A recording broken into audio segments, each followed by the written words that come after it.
l'émail, c'est ça. C'est de la silice pure à 100%, qui est ensuite broyée,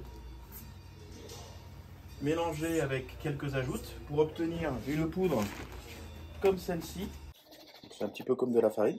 Donc c'est de la silice broyée avec quelques ajoutes et qu'on va ensuite mélanger avec des oxydes de métaux qui ressemblent à ça. Donc qui sont des poudres aussi, qui mélangées à la silice vont donner des couleurs émaillées d'une consistance de pâte à crêpes. Alors c'est vrai que quand on voit comme ça, hein, on est pourtant en 2020,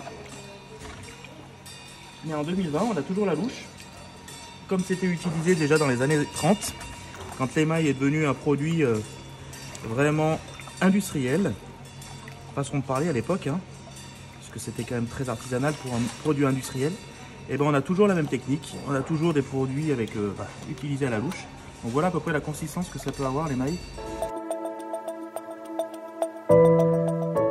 C'est un peu particulier puisqu'il a subi un traitement thermique pour lui enlever de l'oxygène. Il va être dégraissé et une fois que c'est dégraissé, on va poser ça sur cette chaîne.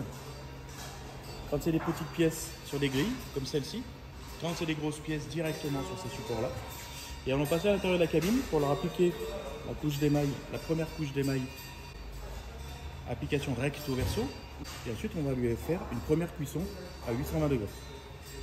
Donc une pièce qui est émaillée en ce qu'on appelle dans le jargon émailleur en masse. Donc c'est la première couche d'émail qui a cette teinte un petit peu gris sombre bleuté et sur laquelle ensuite on va appliquer donc la couche de couleur. Et la couche de couleur, c'est celle que je vous ai fait voir dans le labo au début. Le principe, c'est d'avoir un cadre avec une toile qui est un gros grillage plein de fils, dont les carrés font environ un demi-millimètre par un demi-millimètre, sur lequel on va mettre de la résine, donc qui est de couleur verte pour l'instant, stockée au noir parce que c'est une résine qui est photosensible, donc sensible aux ultraviolets, qu'on trouve dans la lumière blanche, dans la lumière du jour. Donc le principe va être de prendre des films, donc c'est des transparents sur lesquels on a imprimé en noir intense, qui filtrent donc la lumière des ultraviolets. On va les positionner donc sur cette grande vitre.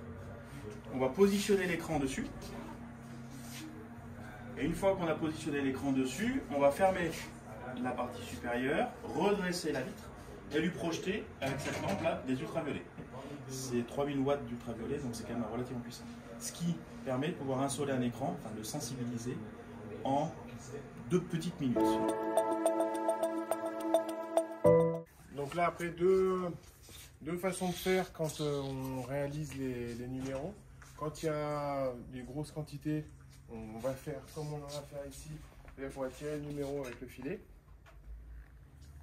Et par contre, s'il y a des petites quantités, dans ce cas-là, on tire d'abord tous les filets, parce que le calage est plus précis au niveau des filets, on tire d'abord tous les filets, et ensuite on vient faire le repiquage juste des numéros.